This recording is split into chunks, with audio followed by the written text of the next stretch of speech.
Hey everybody, and welcome to another episode of Space Science with Python. Today we have a new video for our Cassini calibration video tutorial project, and last time we were taking a look in the calibration data of the Cassini Cosmic Dust Analyzer instrument. And today we are going to take into two calibration functions that are provided in the literature, and we will use this also as a benchmark for our machine learning model that we will develop next time. So today we will take a look at the calibration functions that are already existing, so doing some literature work, and then this is like the foundation, the benchmark foundation for our machine learning model. The functions are, well, they will be provided into the Jupyter notebook. So I'm thinking to create some kind of Python library out of it. So to also show you how to create Python libraries with, I don't know, with functions that can be used all over again. And for this, I created these functions also in a kind of sustainable way. So I added a documentation so you can read through it. I tried to apply some PEP standards to follow the coding rules of Python, but to be honest, I didn't really use Pylint or something in the Jupyter notebooks. I know there are Jupyter notebooks extension and so on, but yeah, I just tried my best in the Jupyter notebook. But when we are creating the library, I think we will also implement a proper CI/CD pipeline to really enforce the Python PEP rules, documentation rules, and what have you. Now, I would suggest let's dive into our current today's Jupyter notebook. And as always, the Jupyter notebook is provided for free on my GitHub repository. So the link is in the description, the very first link on top. So feel free to go there and star also the repository, and yeah, feel free also to reproduce everything you see in today's session. So I would suggest let's dive into the code. Good, so let's start diving into the code. So you see here we have now a new Python script, the Jupyter notebook called o2 prior calibration.ipynb. And there we have the markdowns and also the corresponding Python scripts. And as I also introduced last time, this time we are not really creating this kind of sections in YouTube based on every single code block, but more based on these individual sections. So this one here is, it is a markdown title or subtitle, subtitle with two hashtags. So it can be, you can open and close it correspondingly, and each section is now a corresponding section also here in YouTube. So we have this read in the data, calibration functions, function visualization, and also the deviations. And you see also the number of cells that are hidden behind each section. Now, as I said, this time we are focusing on the calibration functions of the CDA instrument that are already present, and the existing functions are provided by Srama, who has two publications in the year 2000 and 2009. So the one in 2000 is also his PhD thesis, and both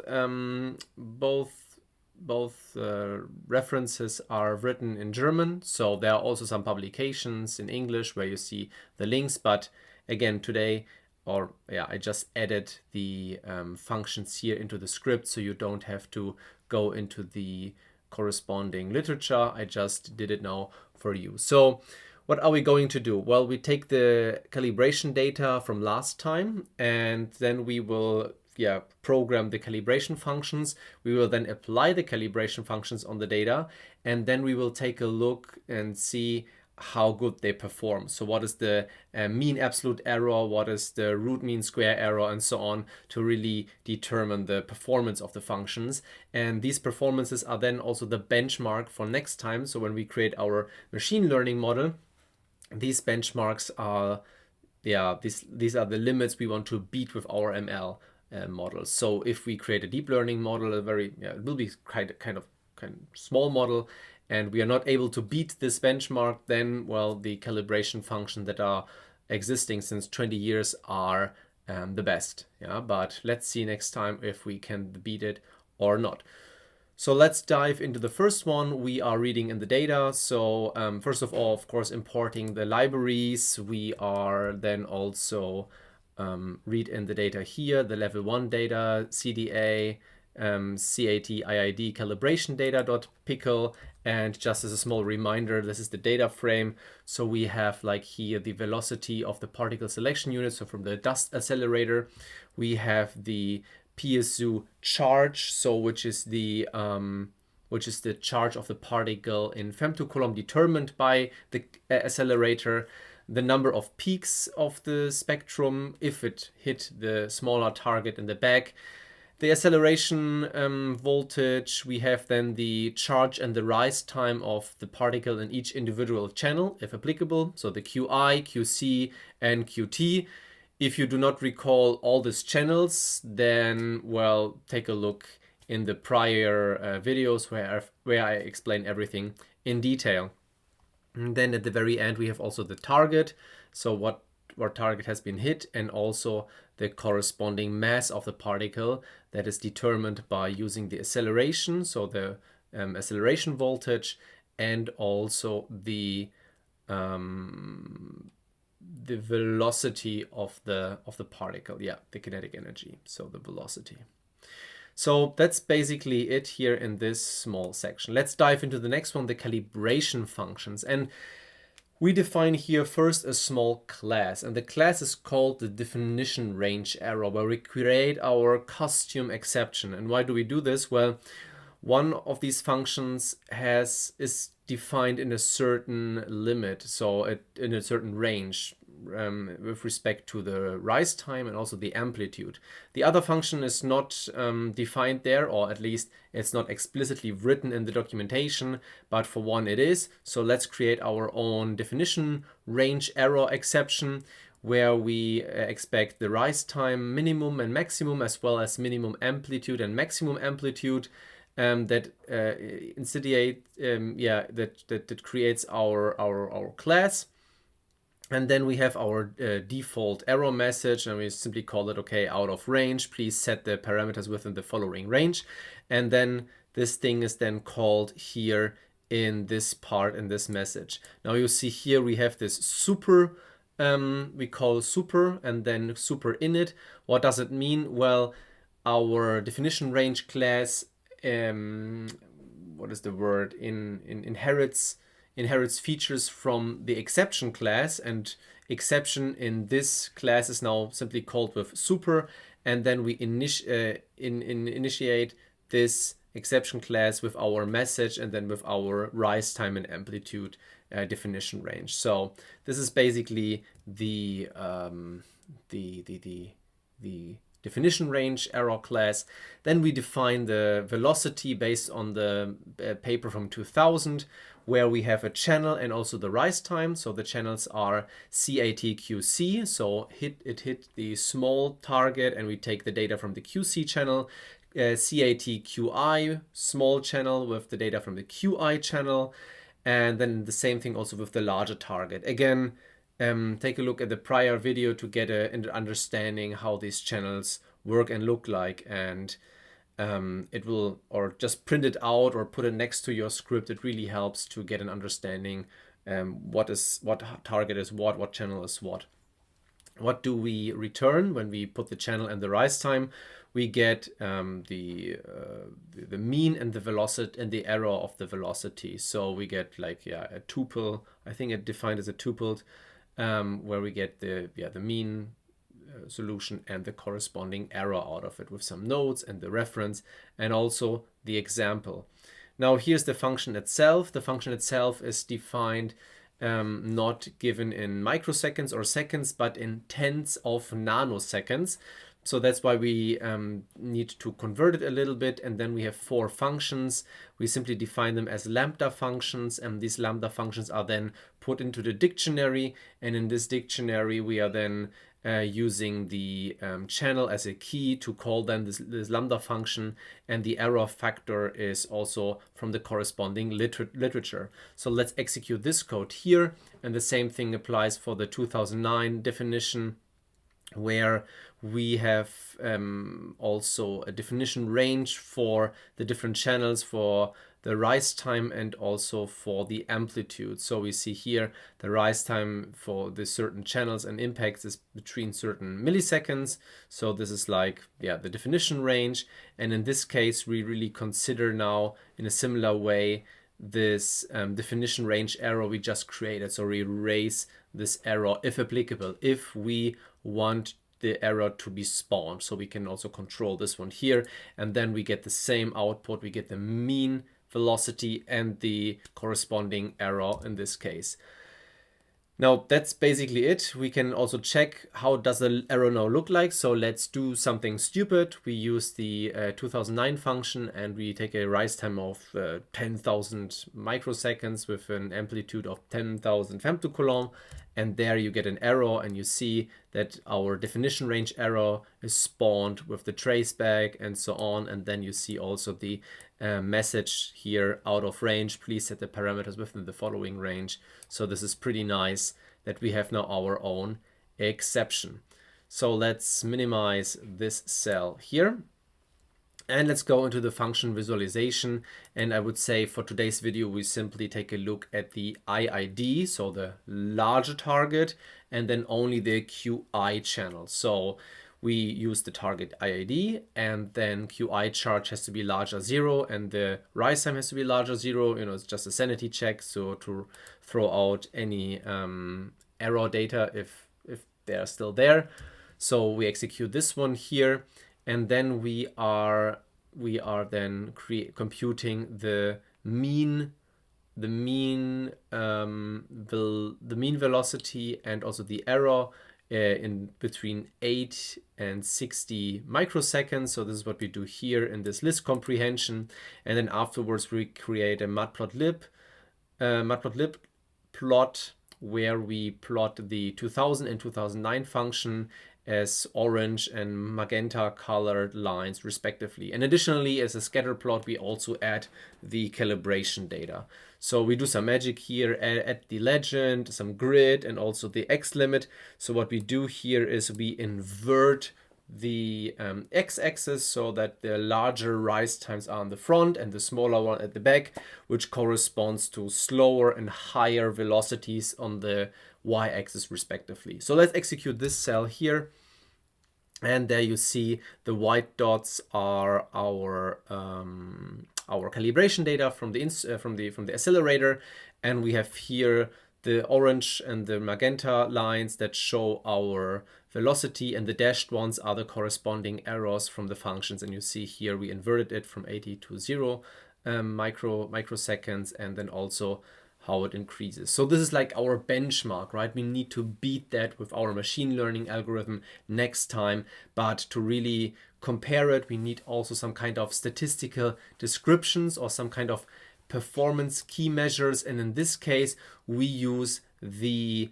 mean absolute error and the root mean square error. So this is what we do now here in the very last cell or the last section, where we are simply computing the mean velocity and add this as a new column. And then we do the same thing for the 2009 function, but here we have to make some exception handling. So if an exception is raised, actually an error is spawned. So we have to fetch it with an accept or try and accept, and then we fill in the mean values with the not a number value, yeah, just to fill the gaps. And then we can later ignore the none values. So let's do it here. And then we also drop some columns we don't need. Yeah, so the charge, the number of peaks and so on. Let's really have a small, tiny data frame to really keep it simple.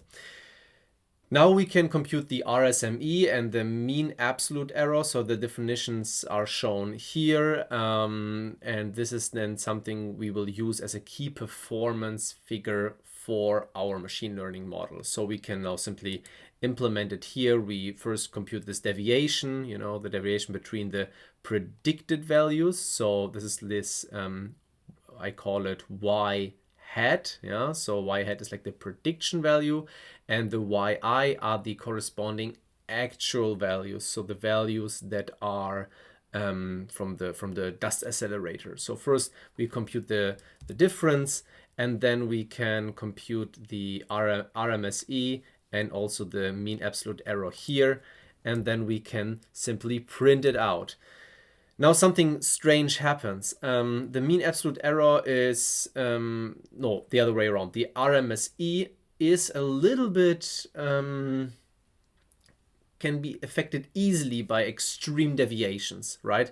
So we have here an RMSE of the 2000 function of 81, which is not good. And we have seen that the lines, they look quite nice.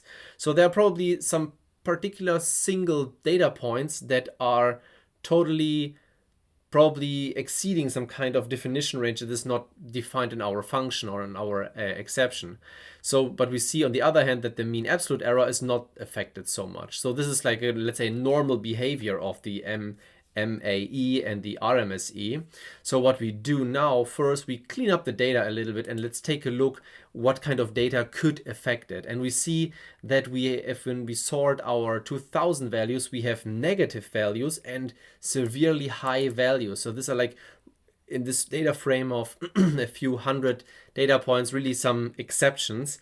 And well, if we would have a definition range that would cause an error and would say, hey, this rise time is too high or too small, you cannot consider it here. But here for the 2000 function, we don't have it. So what we do now is we filter the data artificially between 0 and 60. So we consider only velocities that are at least 0 kilometers per second and slower than 60 kilometers per second. So let's filter it out here, and then let's do the same thing again for the 2009 function. I didn't change anything, just for the sake of completion, just copy pasted it here, and let's see how the RMSE behaves. And we see now that the RMSE is now behaving, let's say, normally, and the mean absolute error is also quite nice, around 4, let's say.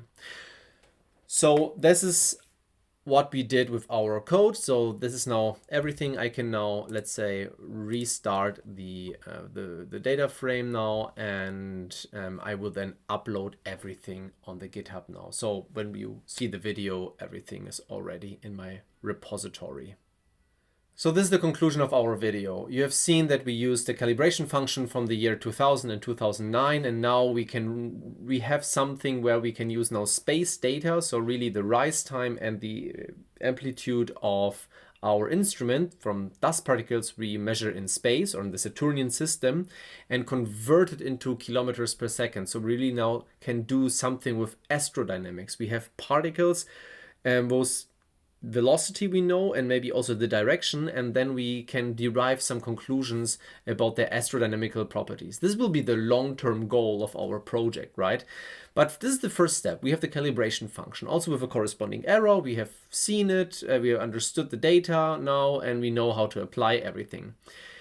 The next step though is, and this is part of this small sub-project, we will create a small Keras or TensorFlow-based neural network that will help us to create a regression model that will maybe outperform the calibration function. And the question is, well, how can we measure it?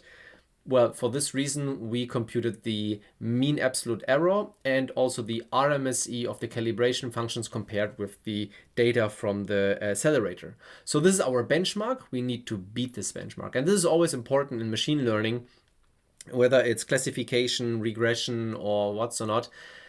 You need some kind of benchmark you want to beat. And if you do not have a benchmark, then you can interpret anything in machine learning, right? I mean, one example, if you have images of cats and dogs, like a distribution of 50-50, and your accuracy is 50%, well, then it's like tossing a coin. Doesn't really matter, right? But if you have like an accuracy of 51%, at least you beat the luck a little bit, but 51% is not that good. So in our regression case, we need to take some kind of other performance figure, like for example the RMSE or the MAE, and compare it with existing calibration functions. And we have the calibration functions, we understood them now, and the machine learning part, the deep learning part, will be done in our next video.